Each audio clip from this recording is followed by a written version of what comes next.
بسم اللہ الرحمن الرحیم۔ اس ویڈیو میں ہم سیکھیں گے نماز تراویح کا آسان طریقہ۔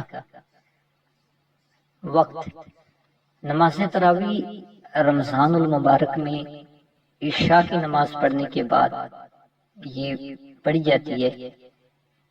اس کی نیت یہ کریں گے، آسان نیت کہ 2 رکعت نماز تراویح میں اللہ کے لیے پڑھ رہا ہوں۔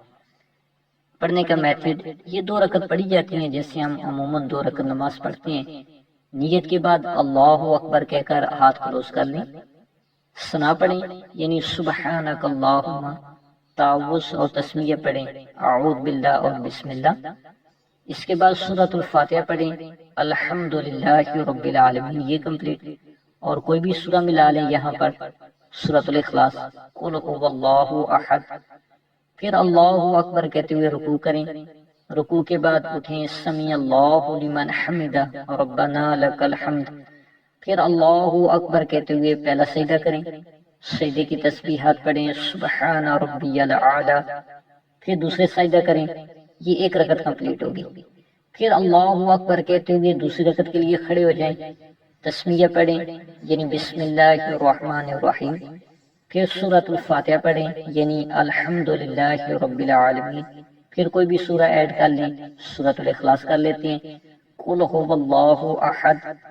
پھر اللہ اکبر کہتے ہوئے رکوع میں جائیں، رکوع کے بعد سمیع اللہ لمن حمدہ کہتے ہوئے کھڑے ہو جائیں ربنا لک الحمد، یہ کہہ لیں۔ پھر اللہ اکبر کہتے ہوئے پہلا سجدہ کریں، پھر دوسرا سجدہ کریں، 2 رکعت کے بعد بیٹھ جائیں اور تشہد پڑھیں یعنی اتحیات، التحیات للہ والصلوات والطیبات۔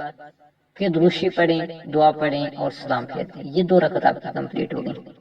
یہ آسان میتھڈ ہے، تو سورہ کوئی اور بھی پڑھ سکتے ہیں سورۃ الفاتحہ کے بعد اگر یاد ہوں تو۔ اس کی رکعت کتنی ہے؟ نماز تراویح کی 20 رکعت پڑھنی ہے۔ کیا امام کے ساتھ ہی پڑھنا ضروری ہے؟ نہیں، نماز تراویح مسجد میں امام کے پیچھے پڑھنا افضل ترین ہے، بہت اچھا ہے۔ ہاں کوئی مسجد نہیں جا سکا تو وہ گھر میں پڑھ سکتا ہے، اور جو عورتیں ہیں وہ نماز تراویح گھر ہی پڑھیں گی۔ اگر نماز تراویح قضا ہو جائے تو اس کا کیا کریں؟